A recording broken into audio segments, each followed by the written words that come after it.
Welcome to Nullsec Exploration. There's some class rules before we begin. Feel free to ask questions in the text channel and preface your questions with Q. And at the end of the class, there'll be like a Q&A session, and there you can use voice, and I'll be able to talk to you. If you have a voice activate, just enable push to talk. Otherwise, it'll be annoying because people will be hot micing, etc. Or just mute up, yeah. The class is being recorded right now. The slides and my voice are being recorded, as well as anything else that will be on my screen, I guess. And stay safe during the class. I'm not even logged in right now. If you're online in the game, dock up.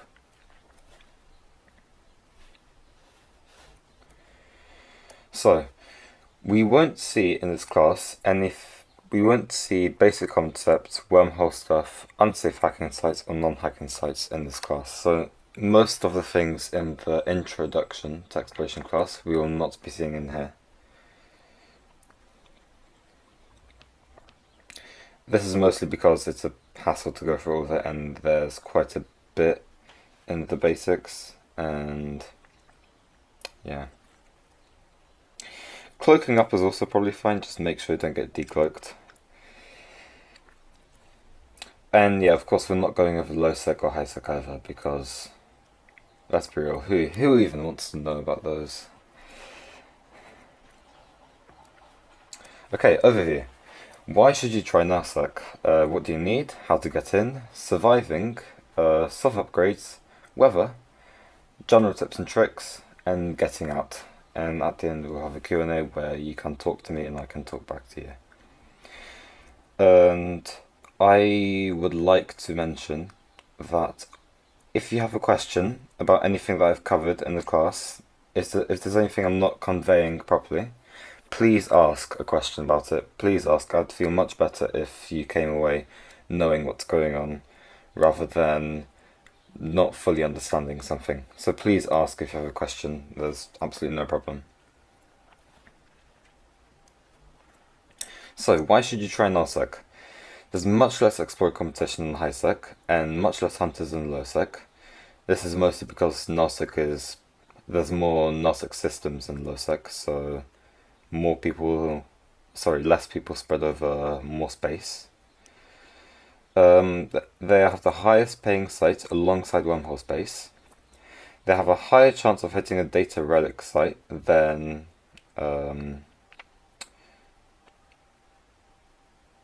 They have a higher chance of hitting a data relic site than JSpace, I think I should say, with less scanning and local available. JSpace is wormholes. And reliable method for getting in and out safely, which is filaments. And it's pretty good money, as you can see on the right. My friend Lacram, he got about 427 million on his trip in Astera, which is amazing. Now, what do you need? It's 3 things. Actually, no, just 2 things. Any exploration ship, filaments, and nothing else. Okay, but what ship? I won't be going over this too much because this is covered in the introduction class. But we have a few different types. We have T1 frigates, which are accessible day 1. They're the cheapest. You do need frigate 5 for full bonuses, but it's not that important. Frigate 4 also works fine. And sadly, you cannot fit a cover-ups cloak. You can fit other cloaks, like improved cloaking devices and a prototype, but you cannot fit a cover-ups. This means you won't be able to warp while cloaked. T1.5, that's the faction, so Astera and Metamorphosis. I guess you could say the pacifier as well, but it's really high level, and I don't think an explorer should be flying a pacifier. Mostly because they're expensive, really expensive. You get the full base bonus. You can fit a cover-ups cloak, only for mega people, of course. It's more expensive, but it cannot fit an interdiction nullifier, which, if you're smart and you're safe about it, won't be a problem, but sometimes they are useful for getting out of sticky situations. And of course, your final goal, the T2 cover tops. Buzzard, Helios, Cheetah, Anathema. These are lovely. I myself find Anathema. They've got the highest best bonuses, cheaper than Faction. They can fit a cover-up stroke and a nullifier. However, they do have the highest SP requirements and Omega only. Cells pacifier. Why? What's wrong with that? I saw the pacifier recently. I found a blueprint for it and I was able to sell it for about, what, 420 million? So pacifiers are very expensive, and as an explorer you'll be dying a lot, so it's not a really good idea to fly something so blingy. Alright, filaments. Filaments are items that you can use to teleport to a semi-random system. You must be in fleet to use a filament, so usually this means that you can form a fleet of yourself and that'll work. You must set your safety to yellow or red. If you've been on PvP fleets before, you may know this already because maybe someone forgot to do that and then they got left behind, or something like that, or the FC, yelled at everyone. But you can't use it with an active capsular log-off timer. So that's the big red timer in the top left of the screen. It's like, 15 minutes long, and it happens when either you use a filament or you get attacked or you attack someone. There's 3 different types: needlejack, Pochven, abyssal, and we're only focusing on needlejack and Pochven today because abyssals are for abyssal runners. There's something interesting about filaments. They used to not have a timer, but now they have a timer where you have to wait about a certain amount of time after deploying them for it to activate before you can use it. For needlejack 5s, it's 30 seconds. For Pochven, for Pochven 5s, I think it's a minute, maybe? I'm not entirely sure. So, getting into Nullsec. Needlejacks. They teleport you to a random Nullsec system. The number next to the noise, next to the name, so it's either noise or signal. That'll be the amount of ships that can use it together. If you're on a fleet, you'll be using like a noise 25 or a signal 25. Signal filaments will teleport you to a random system with activity, so that could be, I don't know, frat staging. And noise filaments will teleport you to a completely random system. If you're alone, you always want to use a noise 5 needlejack because, first of all, it's the cheapest. You're only transporting yourself, your exploration is a solo activity. And you want to avoid players, right? So you want to take the noise, so you'll hopefully end up in quiet space. However, it is random. It doesn't mean that you won't end up in busy space. It's just like you have a chance of ending up in quiet and busy space, rather than just busy space from signal. So far, any questions on anything I've covered?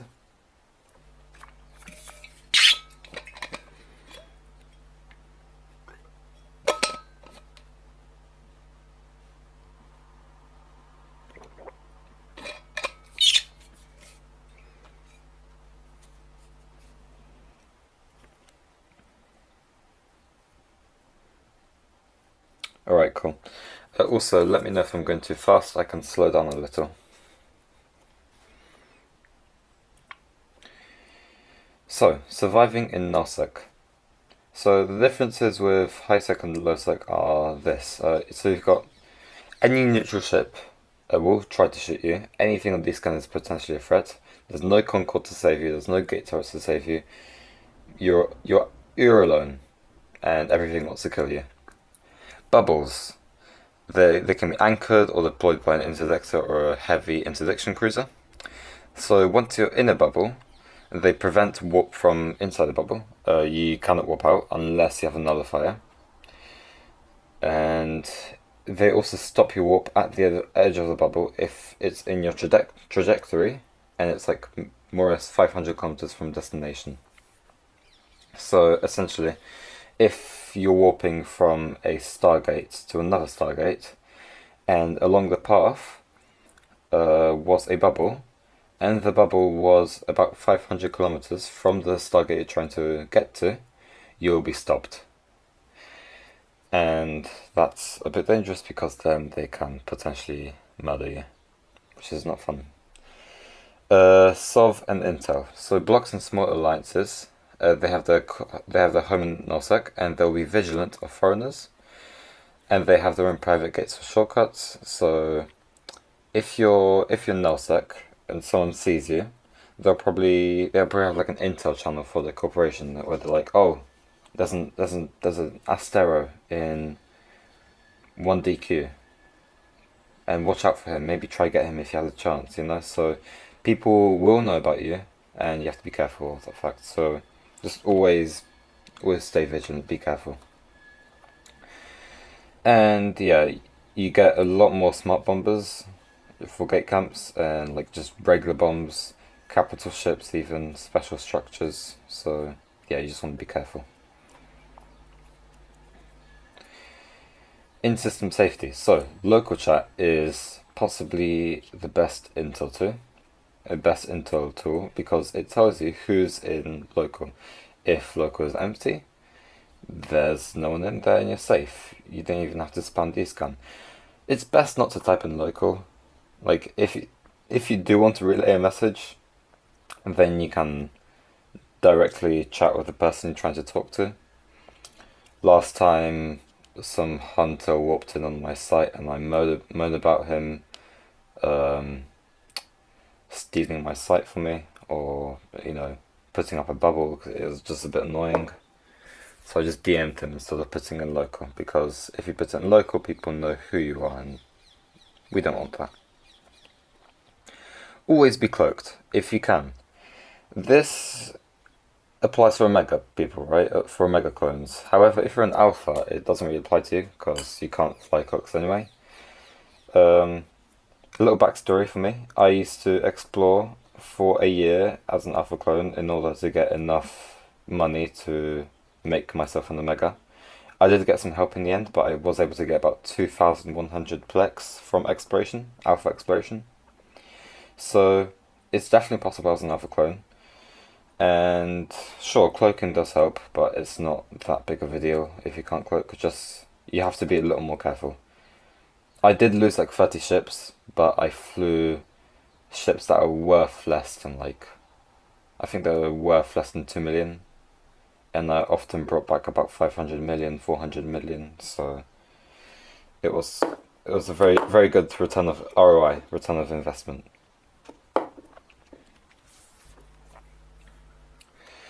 Dscan. If local is not empty, spam it as much as you can. So by default, you want to have it at the angle should be at 360 degrees, and the distance should be at max, so that you know who's around you, etc. If you're trying to locate a specific area, you're let's say you're warping to a gate and you want to check who's at the gate, you'll set it to 5 degrees, and then you'll press and hold your dscan key and then click on the Stargate, and that'll tell you exactly who's at the gate, and just the gate location, nothing else. And yeah, you can also do, if there's too much stuff at maximum, you can decrease the distance. I just prefer to increase my dscan window because I do want to see everything. You can also underscan, so if you look at a neutral ship, you can keep your dscan about 0.1 AE under its current position. No hacking in chat, please, guys. Apart from, unless it's a data site or a relic site, that's fine. Alright, this is a very useful chart which I can actually post an image of in the chat because it is really useful.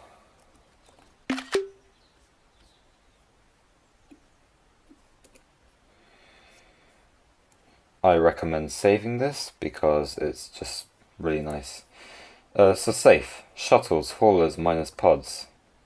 These are fine. They're not going to do anything to you unless it's like a battle venture fleet, but you'll be fine.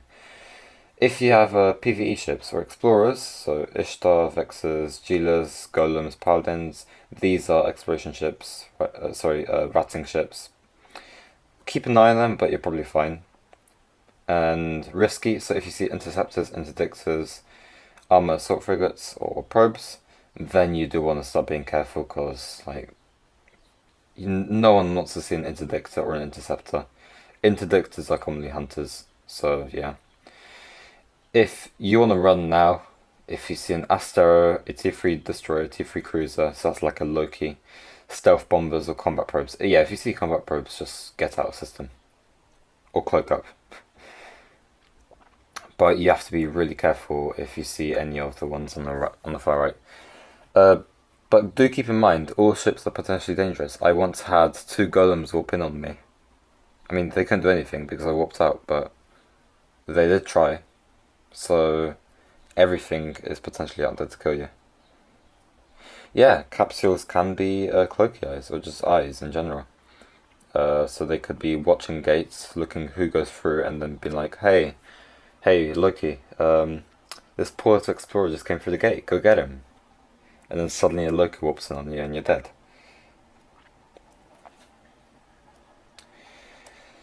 So dscan is the best tool, but it's still not 100% reliable because of cloaks and combat recon ships. So the Curse, Rook, Lachesis and Hugin, you'll never see them on dscan because they simply do not show up on dscan. They have this special roll bonus, which means they don't do that. They're rarely used as solo hunters because they're a support ship. They have bonus to weapons in E-War, but you never know. So just be careful. Don't rely on dscan. Player intel. So, did someone kill you? Set them on negative standing. Check the security status. It's not really reliable in Nullsec because in Nullsec many people don't really do high sec activity. But, if it's low, they're probably a bad person. As you can see on the right, Chris Howsky, he's got security status of 5, so you're going to get free hugs from him. But Flando Prime, that's just 3 bullets. If you can identify a name in local with one ship, take notes. So let's say on dscan you see a coveter belonging to someone called Gnil Amatin, right? If essentially now that the person, that Gnil Amatin, if they're in local, they are flying a coveter. So you can say, okay, Gnil Amatin is not going to kill me, he's safe. Let's say Doxal is flying a Manticore. On dscan it just says Doxal Manticore next to him on dscan. You know that Doxal is flying a Manticore. You can put in your fleet chat because you'll usually be in the fleet on your own if using filaments. So you can write about it in there, like Lecran did, and then it's just good for taking notes. And if there's not too many people in local, you can check their Zkill board. Zkill board is a site which tells you the latest kills, like all the kills of a person, all the losses of a person, all of that stuff. You can also use localthreats.xyz.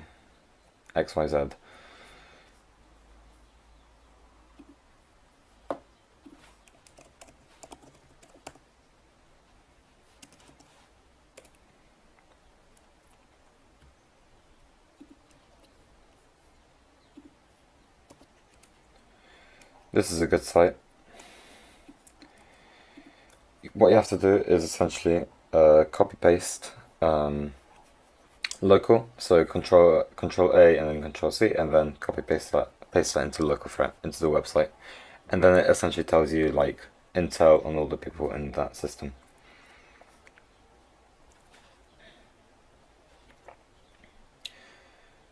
Any questions so far?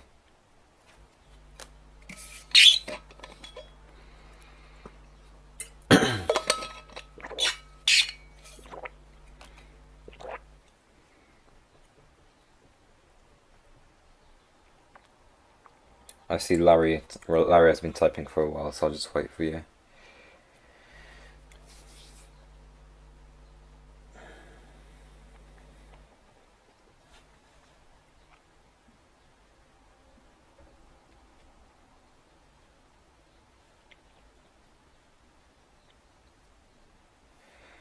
I will go over that in a second, if that's okay. Later on, where we'll actually cover running the sites. Is that okay?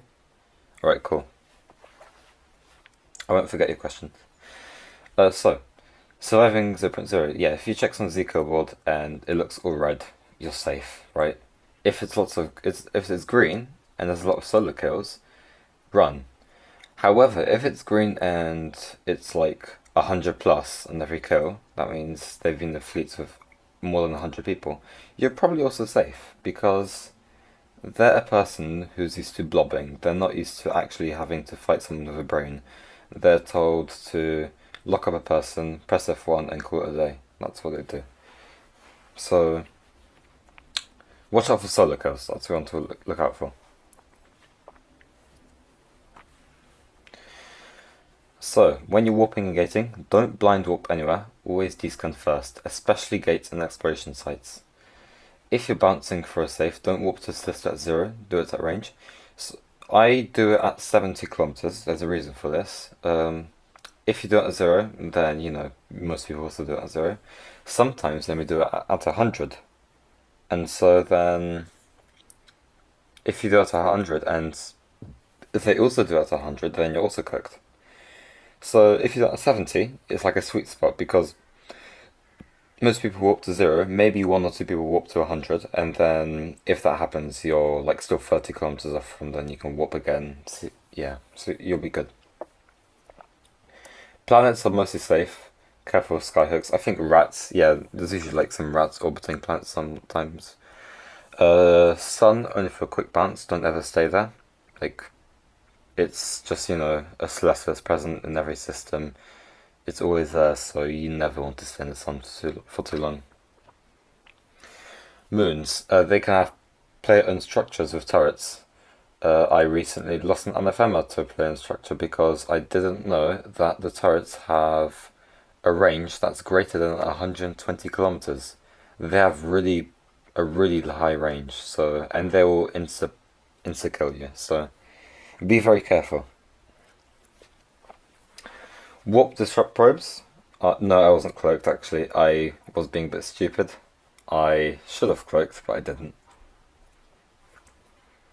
I think I was just like, I don't really even remember why I died. I just kind of did. Very funny. Right, so yeah, warp disrupt probes or bubbles. They're descannable. Make sure they're visible on your filter. If a gate is out of descan range from everything, use a nullifier or just completely avoid it. I'm a bit stupid. I crave gate camps. I want to be attacked, so I do often just walk to the gate and hope for the best. And honestly, usually they are empty, but you know, you can use gate check. You can use call sites that will let you know if them, you know, if it might be dangerous there.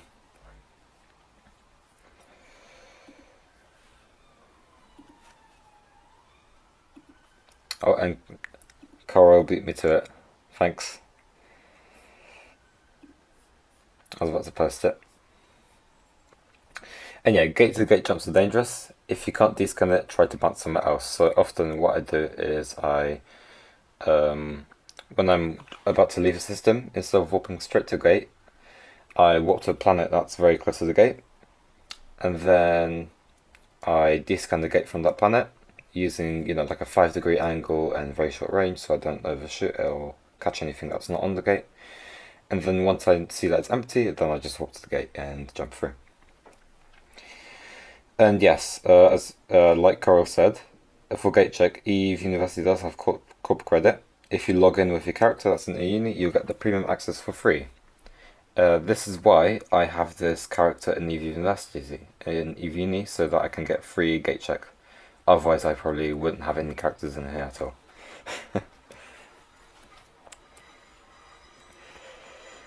Alright, Let's say you've gated into a bubble. Don't panic, you're invulnerable and invisible for 60 seconds. Hold your gate cloak and think.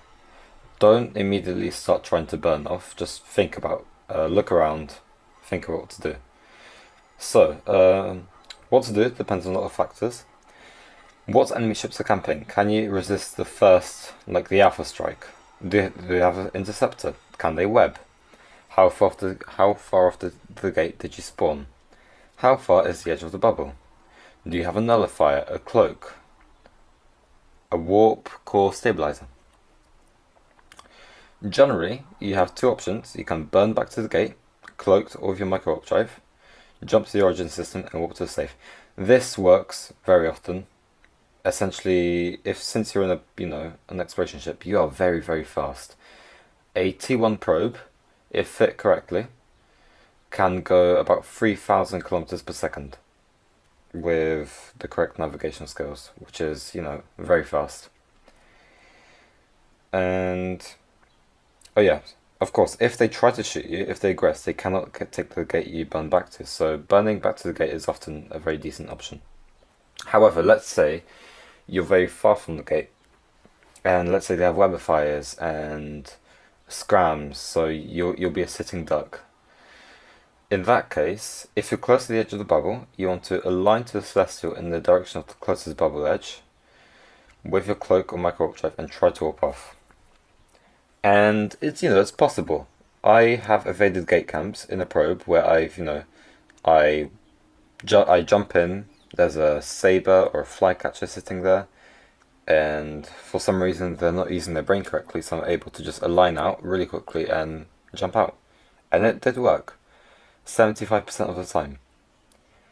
And there was also a time recently when I did jump in.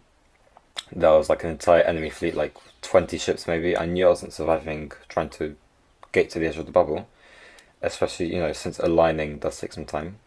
So I just burnt back to the gate and jumped through and warped off, and I was safe.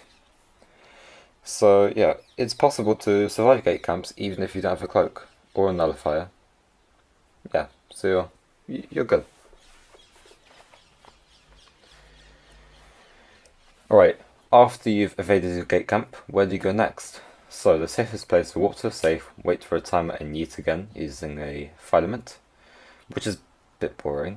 Come on, you can be more interesting. You can also stay in region and pick a destination by using the agency window.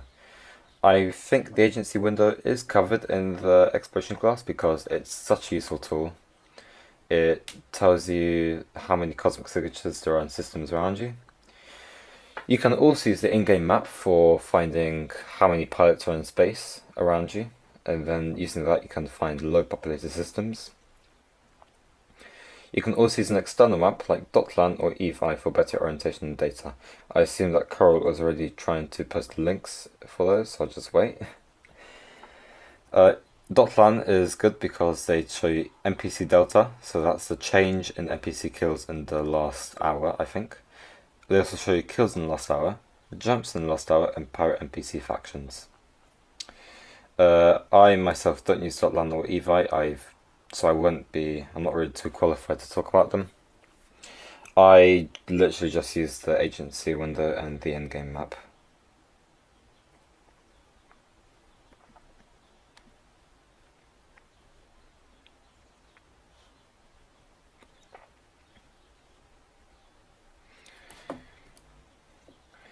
Sub upgrades. Okay, so this might be why you're here actually.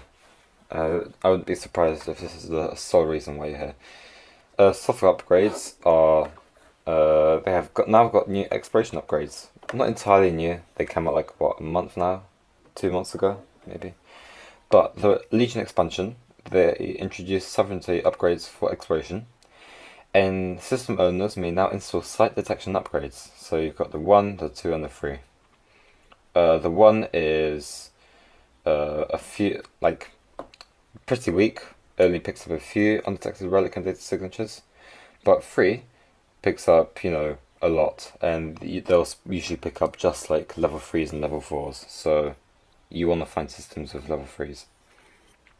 Sites are spawned within 0 to 5 jumps of the hub, which has the upgrade installed. The better the upgrade level, the more sites are spawned in that range, and the higher the level of that site.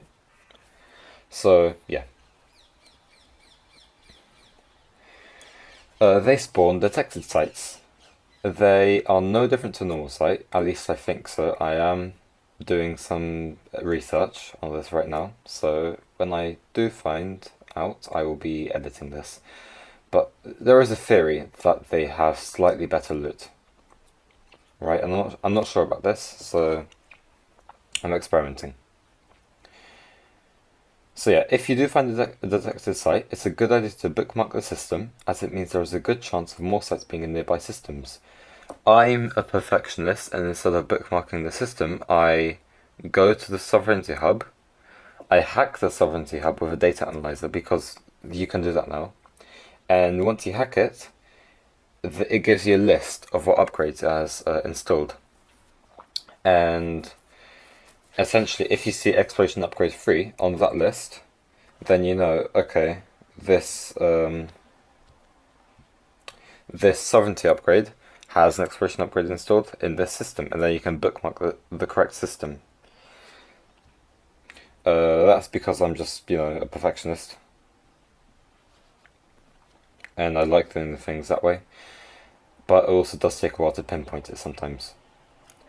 You can also just, generally just bookmark the system and be like, hey, yeah, there's a Sovereignty hub, like within 5 jumps of the system somewhere. It doesn't really matter where, but it's just somewhere here. The rules from the site will be the same as from normal sites. Again, I'm not sure entirely, but since you'll find much more neighboring systems, finding these is very good for us explorers, because now you can find so many more sites. There's just so many. There are some very close to Jita in Cloud Ring. At the end of the class, I'll give you guys the system, because I'm feeling good. Although it is dangerous, there are a lot of people hunting there, so you have to be careful.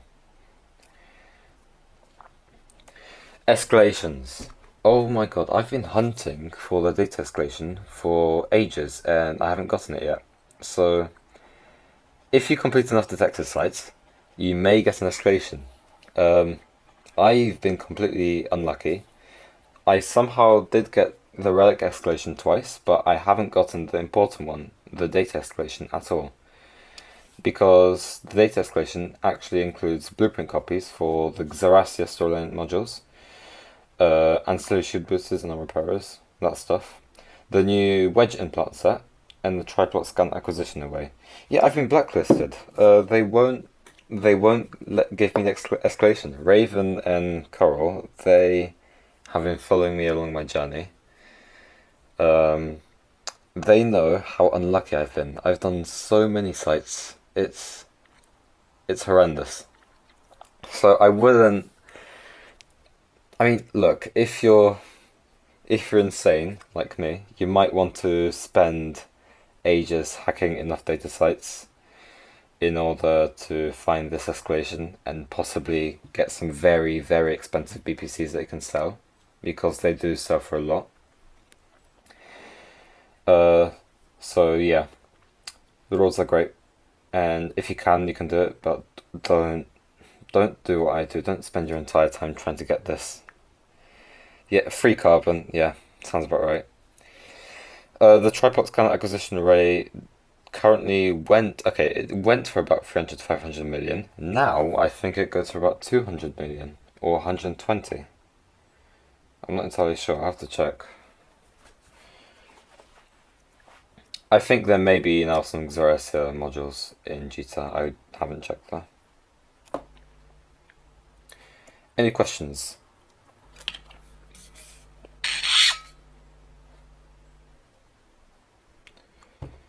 I don't see anyone typing, so I'm going to move on. Weather.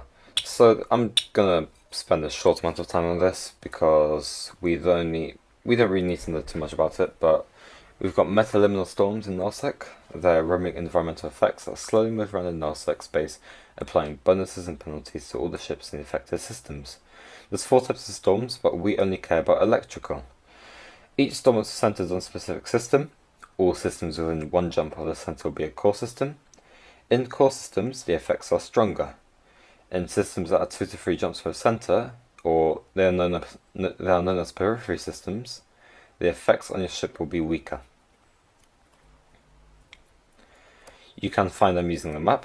If you go to geography and select Metaliminal storms, it'll show you all the storms in New Eden right now. Red, orange are core systems, yellows are periphery systems, and you can use the Eve Scout Storm Tracker. It's a very useful website. I'm going to link it in chat.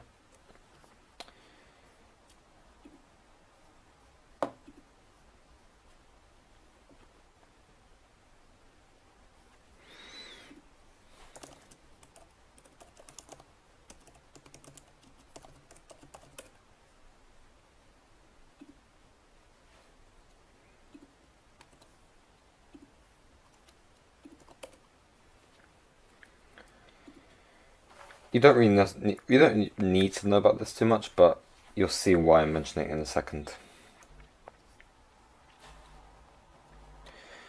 Electrical storms. They give us hacking bonuses and, scanning bonuses.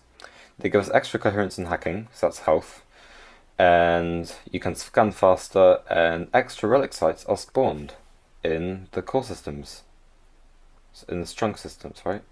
However, you do have to exercise caution as you lose EM resistance, so you are much weaker, and you're unable to cloak as well, which doesn't really make a difference to Alpha Explorers, but may come as a shock to Omega Explorers, right? So you do have to be careful.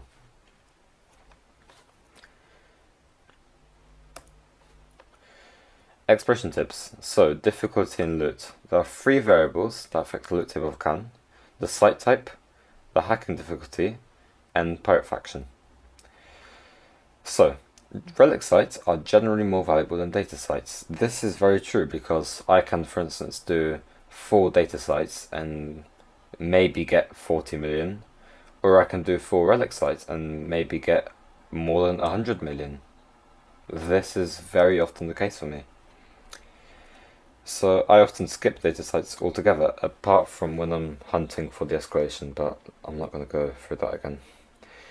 So the difficulty. The higher the difficulty, the better chance of valuable loot. So easy, medium, hard. Like if the core is green, it's easy. If the core is orange, it's medium. If the core is red, it's hard. If it's harder, it'll have better loot. If it's easier, it'll have worse loot. That's usually the case, right? Although, for me, I've noticed that the medium difficulty ones are more consistent, and the hard ones can be either very bad or very good. Of course, you should hack everything, but it's not always how the reds will be the best. Sometimes the orange is actually the best for me. The pirate factions, some of them are better than others, mostly literally just because of their loot tables. Sancha has intact armor plates, so it's the best. Guristas are up there as well. Serpentists and Angels and Blood Raiders. But also, simply just because you see here that, Blood Raiders are bad, it doesn't mean they're completely bad. I have explored in Blood Raider space, and I've gotten very good loot before. So it's not absolutely horrible. Data sites, again, Sancha is the best. Blood Raiders is very good for data. Then Serpentists, or Guristas, and then Angels. I will agree that Angel is pretty bad. Like, I just don't like exploring an Angel space. They have so much space and all of it is bad. Rogue drone sites are slightly different. They have their own special data site and their own relic site, and their relic site can spawn... Their relic sites have cans which can have any of the loot from all of the factions. So this means that they can get Sancha loot or Grissa's loot, right? So often, Rogue Drone relic sites are amazing. I love exploring in drone space for that reason. However, if you look into the data sites, you won't have much fun doing them because the payouts from those are very short, very small. They have free cans and they spawn enemies if you fail a hack. And you can get an escalation from them. It's different to the detected escalation. And you can get augmented drone blueprint copies from the escalation. but you also get so many integrated drone copies from doing the normal sites that it just becomes such a hassle. Like, every time I go to drone space, I come back with 130 blueprint copies for, like, they're really useless as well for integrated drones. So yeah. List of safe sites. So, the Spark transmitter, the survey site, the command center, the data mining site, these are all data sites. And this is from the list of data and relic sites on the wiki. You also have relic sites, the monument site, the temple site, the science outpost, and the crystal quarry. For each of these, the scan difficulty will be greater. Keep in mind that in wormholes, the data mining site and the crystal quarry actually are level 3 SIGs. This is only wormholes. I don't know why, this just happens. And yeah, the amount and type of hackable cans is usually around this value, although it's not always like this. For instance, yesterday I came across a science outpost, a ruined Grist's science outpost, which had one rubber can. So yeah.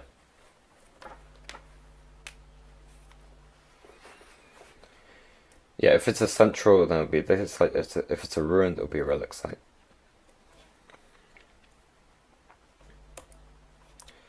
Perches. Perches are bookmarks on grid within the site, but are further than 150 kilometers. They are used warping points from bouncing from can to can. Why is it? So, it's safer, it minimizes the time you targetable on grid, it's faster, you can warp and fasten out than move around the site.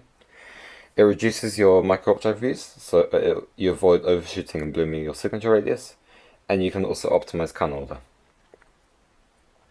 So since we're kind of getting into like the hacking bit, I will answer Larry's question from earlier. So again, when hacking, do you orbit the can or keep at range?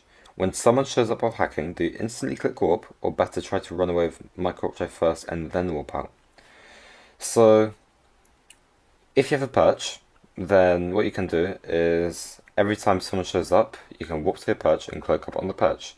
Then you can see what they're doing. If they warp to your site and then warp off or anything, you can maybe return. It's just, you can see what's going on in your site. So I always do warp off immediately and cloak up. As an Alpha Explorer, you can also still warp to your perch, although if they have combat probes, which they probably will do, they will be able to catch you again, and so you probably have to warp off completely. When hacking, I literally just approach the can. I just click approach and yeah. Although this is only if I'm moving between cans, right?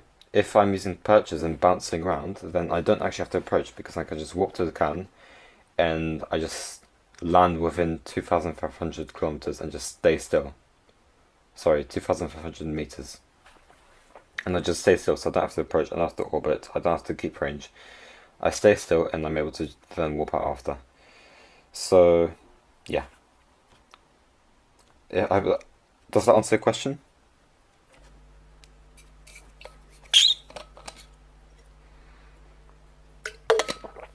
Awesome.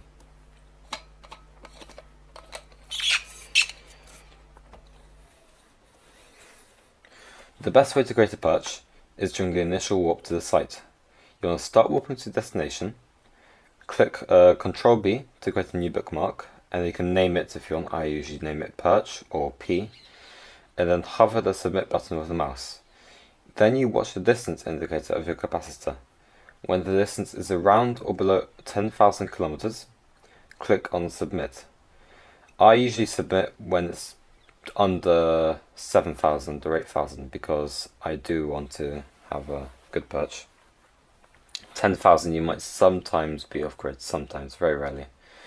If you end up creating a perch while you're under 2,000, it might end up being too close and you won't be able to walk to it. In that case, you can simply try again. Yeah, then your perch is created. You can use it as a warping point on grid for safety or for bouncing between containers, which is what I do. Because warping between perch and container is much faster than slow boating. Cherry picking.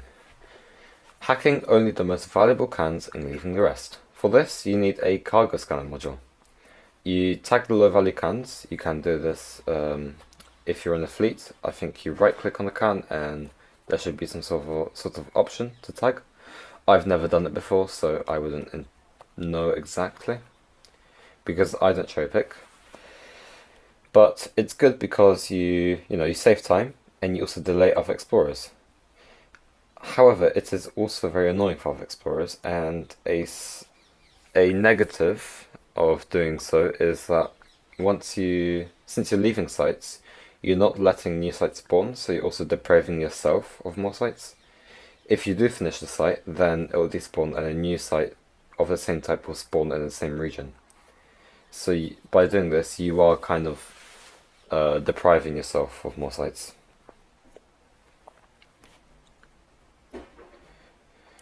We're going to go over two different methods of exploration. You have the completionist and the sequential. So the completionist scanning is when you scan all the signatures in the system before going into the exploration sites. So first, you do one task at a time. You scan a site, then you scan another site, then you scan and scan and scan until you have everything scanned. And then, only then, you start warping to sites and hacking them, right? This is good because you get to pick the most valuable site first.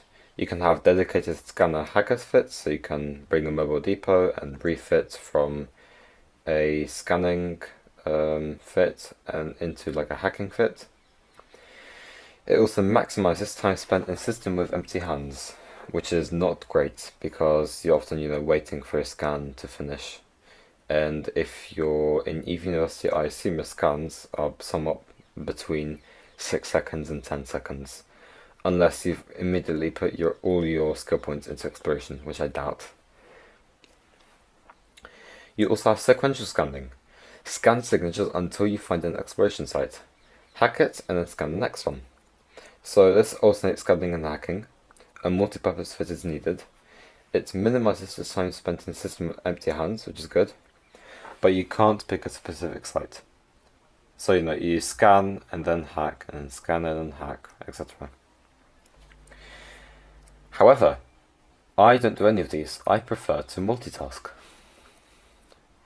Multitasking is scanning while you perform other actions. So you can scan while you're warping around, while you're bouncing the perch, between hacking containers. Like, I'm scanning, I'm always doing something this way, right? It speeds up your, it speeds up how far, It means you are able to do all the sites in the system much quicker because you're constantly scanning, you're constantly hacking.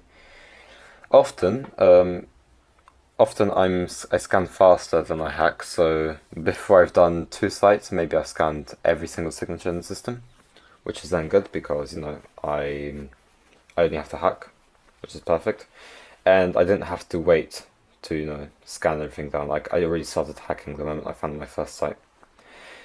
It's faster, much faster. It does require some player skill, but the more you practice, the faster it is.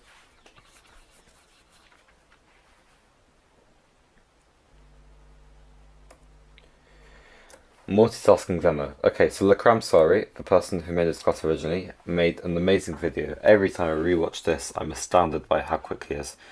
I myself am not this quick, so I'm gonna quickly share my screen and we can watch it.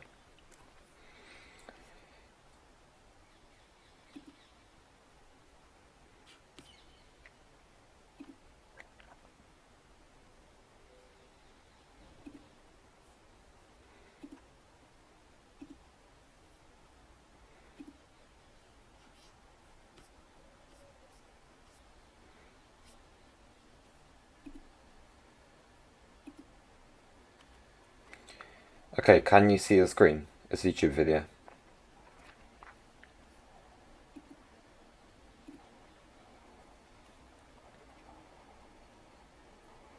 Alright.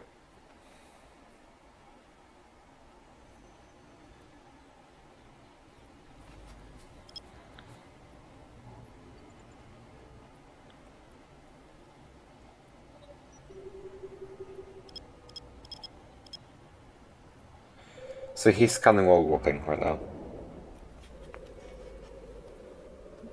I think full screen broke it. Did it? Yep. Now it's back. Okay.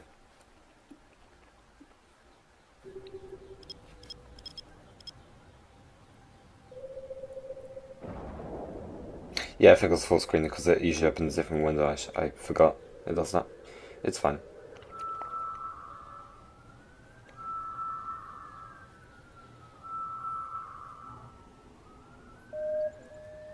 So yeah, he was scanning while he was warping. Now he's warping to another location right now, and he's scanning while warping. Again.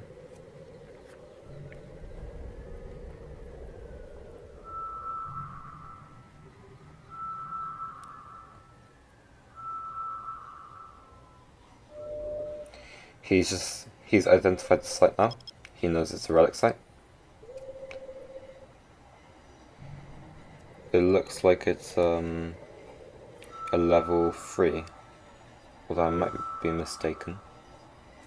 Depends on what his skills are. Oh, it's level 2.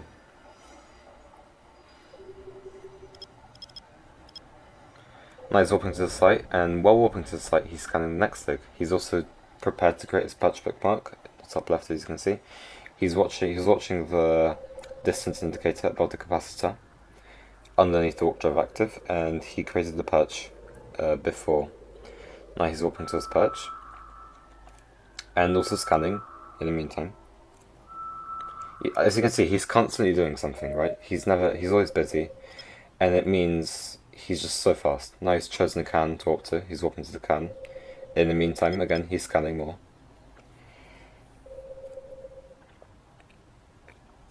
Yeah, you get used to this. Honestly, it becomes really almost like second nature to me. I can't imagine doing something else. Now he's cargo scanning around him. He knows that the can is good, so he's going to continue hacking it. He's a really fast hacker, as you can see. I'm not this fast. I think Lekram is just really good at what he does.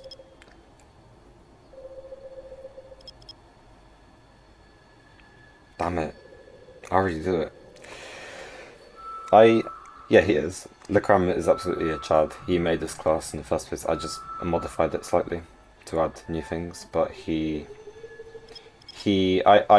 attended his class back in the day as an alpha clone, and this really got me into Nullsec, and it really taught me so much. So I hope this helps you guys also learn a lot about exploration as an alpha, or just exploration. This class taught me about perches, multi-boxing, right? And without this class, I don't think I would have made as much money or been as successful as I am. But yeah, you get the drift, right? You know, he's hacking while scanning, he's doing everything while scanning. It's, you know, he's never busy. He's never not busy.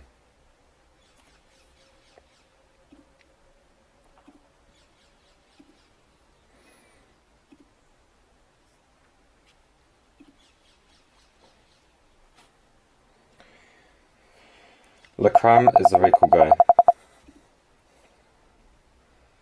Xobik is acting like he doesn't know him.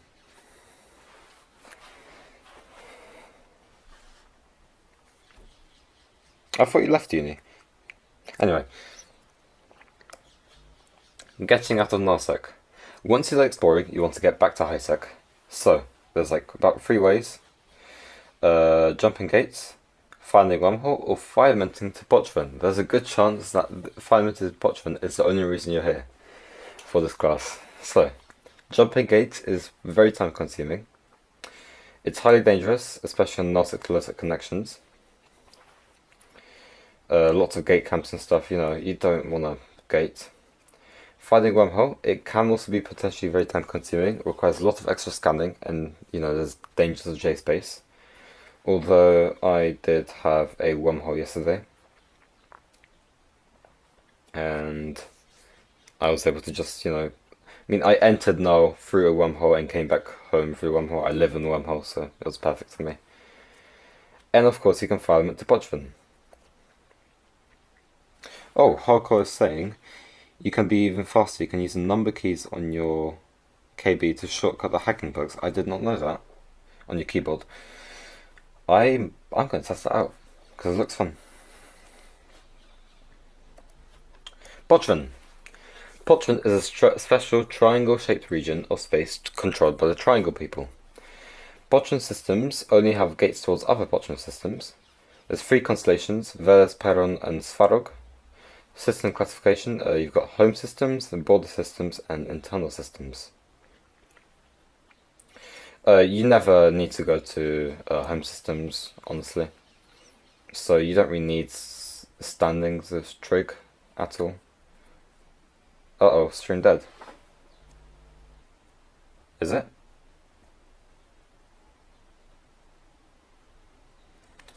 Coral, try to maybe reload it or something. Okay, cool.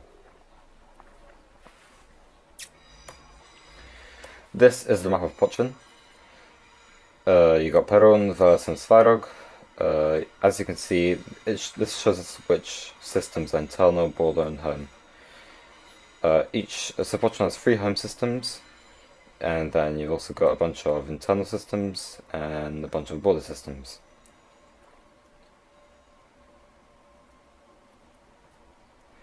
Entry filaments. You've got your cladistic Cry filaments and your system class Pochven filaments.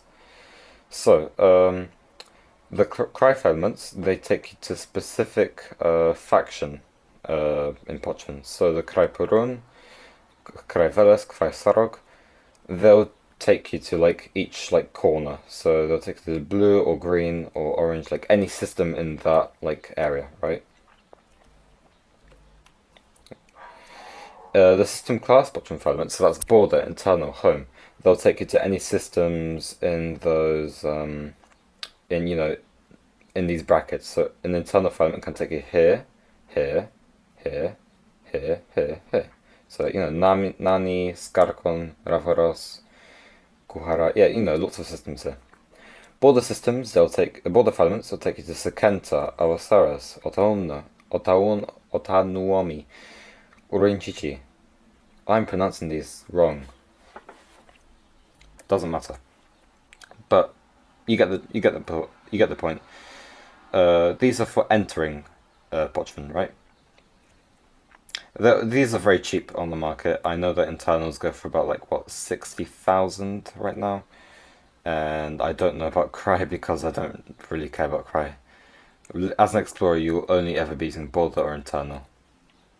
I myself use internal because I don't like spending money. So, Pochven, it's a bit like wormholes. You don't see anything in local unless they type in local. Station services do require Triglaven standings, but you can dock up without trig standings. There are Edencom and Triglaven NPCs at gates and wormholes, so you have to be very careful. You cannot clone jump in or out, and bubbles can be used. So it's very similar to wormholes, but they have gates. Yeah, I'm cooked. I pronounced the systems wrong, so my trig standings have been lowered now. I guess they'll be shooting at me more now. After playing this game for a year and exploring for a year, I still haven't increased my trig standings, so they still shoot at me every time. So, general tips: don't ever walk to the sun, ever. Trust me. It's a battlefield there. You'll get absolutely destroyed as an explorer. Don't talk on local, as usual. There are huge battleship and roller fleets looking for observatory flashpoints. Get the shared UniBM folder. Thanks to Minda. Ask for it in corp chat if you don't have it. Gate navigation is as dangerous as Nullsec or more. Pochven data relic sites are not worthy out of events, so don't hack in there, don't scan in there, it's dangerous. Just, use it as a highway. Use it to get in and out, just to get back to Jita. Extraction. So, once you're in Pochven, you can wait 15 minutes and use a glorification or proximity filament. I sometimes do this, if I'm lazy. Or you can scan a wormhole to high sec. Okay, for some reason, I have been incredibly lucky.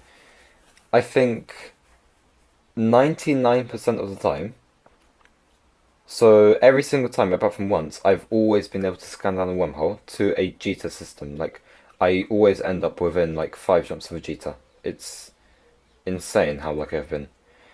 Sometimes, if I'm lazy, I do the glorification filament, and then I'll end up. Sometimes, like once, I did end up pretty far away, but usually it's like 13 jumps.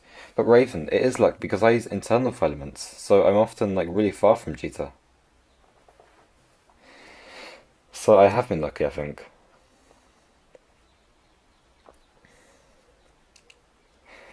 Raven, I can't believe you're still mocking me for pronouncing filament the way I do. And yeah, so yeah, some Pochven systems are better than others depending on your final destination. Proximity filaments, they will jump from Pochven to a nearby system in known space, because this distance, if you look at an in-game map, each Pochven system is like physically close to a normal system. Some systems in Pochven are good. Very funny, Xobek. Some systems in Pochven are really good for using proximity filament. I think proximity filament's about 4 million now. So I'm too frugal. I don't like spending money. So I still don't use these. Glorification filaments are about... The glorification 1 is literally 1000 ISK. Right? So 1000 compared to 4 million is like... it's pretty good, you know? It's not even that bad, because I usually scan a wormhole down anyway. So I never use it.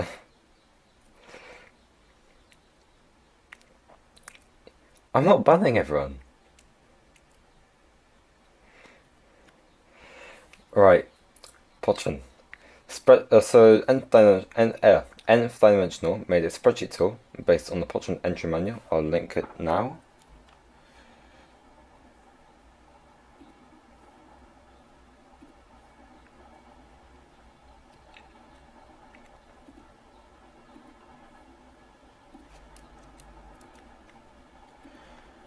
I don't ask Laura, she gave me an entire implant set after I lost it. It was sort of her fault also, no, so... But yeah, I don't ask her for more.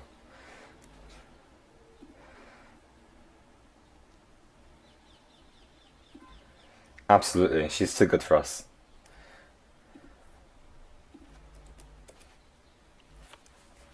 Yes, these are the videos. You can watch this later in your own time. It's just essentially, you know, learning how to use the Pochven. It's a bit better maybe than this class, who knows. That's for you to decide.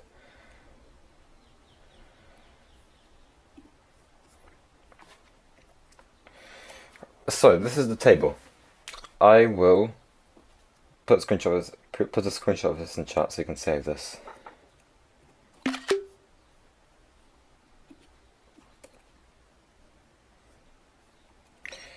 So, okay, as you can see, the preferred filament for if you want to go to Jita from anywhere in space in Nullsec, you want to use a border filament, and then you want to hopefully end up in Secanta, Awasaurus, and or Senda, right? If you end up in those systems, then you can then use a proximity filament, and you'll end up within 5 jumps of Jita, right? And yeah, this will always be the case. You can also sometimes you may land in Actila, and then you'll be like within 10 jumps. You might get really unlucky and end up in Otanormi, and then you'll land, you know, further than 10 jumps. So yeah, but usually border filament and then proximity filament is the best for going to Jita. There's like a chart on the left that explains like the average jumps, like the spreadsheet stuff, you know. Spreadsheets are not my thing. I'm trying to learn, but Setting the loot. Once out of Pochven, you're not safe yet. Be careful of the usually camp systems, so Uadama, Tama, Arbazon, Geth, Ostingel. Ostingel isn't... We don't really need to know about Ostingel anymore because we don't live in Stackpond anymore. Gate camp check is your friend, but not your saviour. I think Coral linked it earlier, if you scroll up.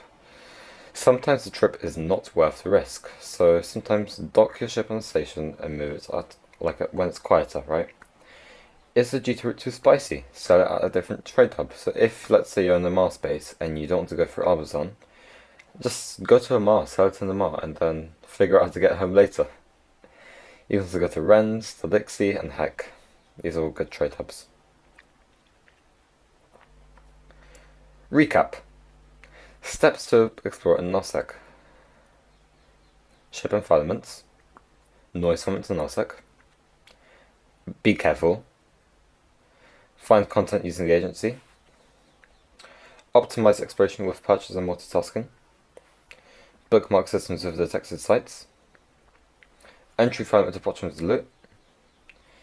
Extract or scan the wormhole.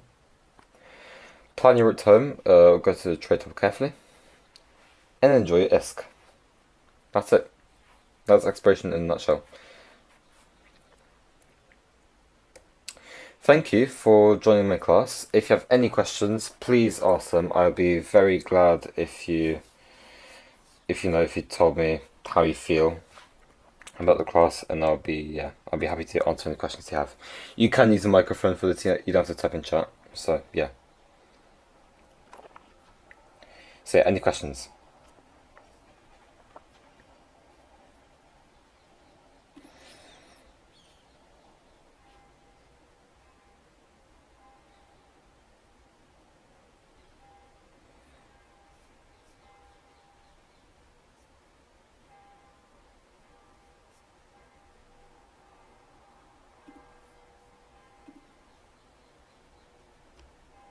Is there any of these systems that are guaranteed to be dangerous sites?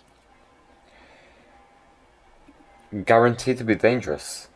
I mean, Yeah, or I don't think so, because in Nullsec, right, you don't have the wormhole sites like unsecured or forgotten. In Nullsec, you'll just you just have your normal sites, right? You just have always safe sites, apart from, once you get the ghost sites or sleeper caches, or what else is there? I don't think there's anything else. Yeah, it's always safe. Pretty much. nice. Yeah. Ghost sites are dangerous because if you warp to them and you spend too much time in there, you'll get warped on by rats and blown up. Also, if you fail a can in a ghost site, you'll also get blown up. Although there have been some changes recently to ghost sites where the timer for them is like longer, so you have more time to hack them now, I think. I have to test it out. And sleeper caches, they are much really cool, much more in depth, I think. Right? So there's like a big process to doing these. You can find instructions on the wiki, luckily. So if you go on the wiki and search up limited sleeper cache or standard sleeper cache or superior sleeper cache, there's an entire guide for doing them. There's videos on YouTube, so there's dedicated fits for doing them, so it's all good. But for, if you're doing normal sites, so Ruined or Central, that's the main sites you'll be doing in Nullsec, you're fine. Just, normal exploration fit and you're good to go. And oh, Beefibler, use ChatGPT, right? I'm gonna show you something cool then.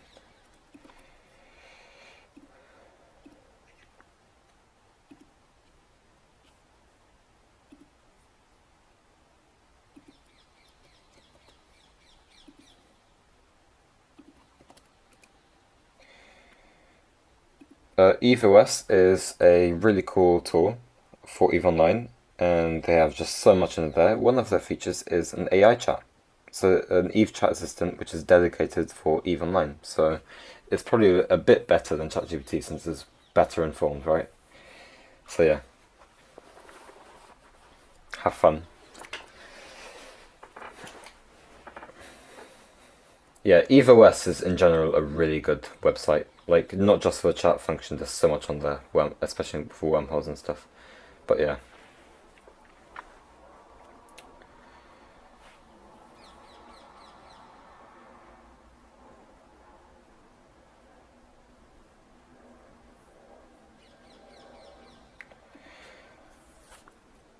I would be very grateful if you guys let me know if you found the data site escalation for detected data sites, or any escalation that you get, just ping me in like exploration channel or something, because I've been doing them for so long and I haven't found anything. So I'd be really glad if someone here lets me know if they find them. Like, just tell me what loot you had, or like, yeah, just essentially tell me what loot you got from it. That'd be great.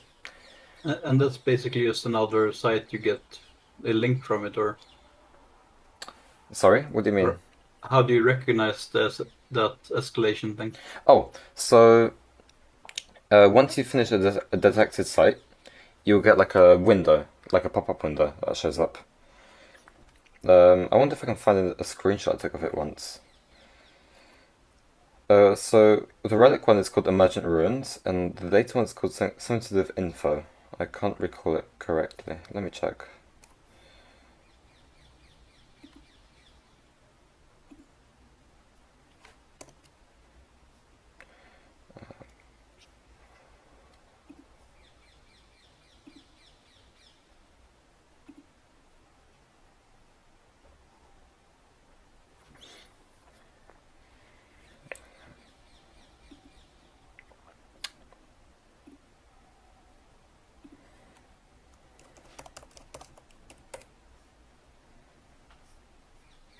It's called an interrupted expedition. Yeah, you'll get a pop-up which either says Emergent Ruins or Interrupted Expedition, and then it will tell you, hey, you have to now do like what, seven. It's usually spawned like 7 jumps free. You have to go to a specific system, and they would give you like a warp in, and the site is only available to you, no one else. So of course they can, if they combat probe you, they can steal a site, but they won't. It's not a signature you can scan. It's just like it's almost like a mission, yeah.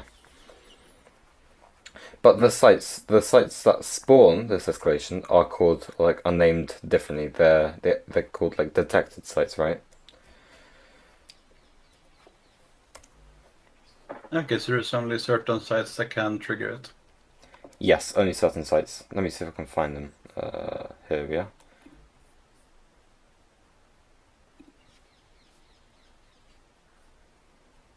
Oh, the screenshot stopped. And if you get one, you want to get immediately out with the loot, I'm assuming. I mean, if there's a lot of loot, you might want to, yeah. Honestly, I don't really know, because look, I'm greedy, right? I like to only leave when either it's time for me to go to bed, or if it's like, what, 700 million. That's when I like to maybe start thinking about going home. I'm generally a greedy guy. Greed is good. But yeah, the sites spawned by the upgrade are called detected, ruined something site, right? They always have detected in front of them. And if you do enough detected sites, you might get escalations. Which would be, I should actually write about them in here, like, because right now the names aren't very clear. I'll edit it later for the next class. Yeah, Carl, for me, when I tried to use the Pochven GPS spreadsheet, it was also broken for me, sadly. I couldn't authorize my character properly. But yeah, any final questions before I finish the class?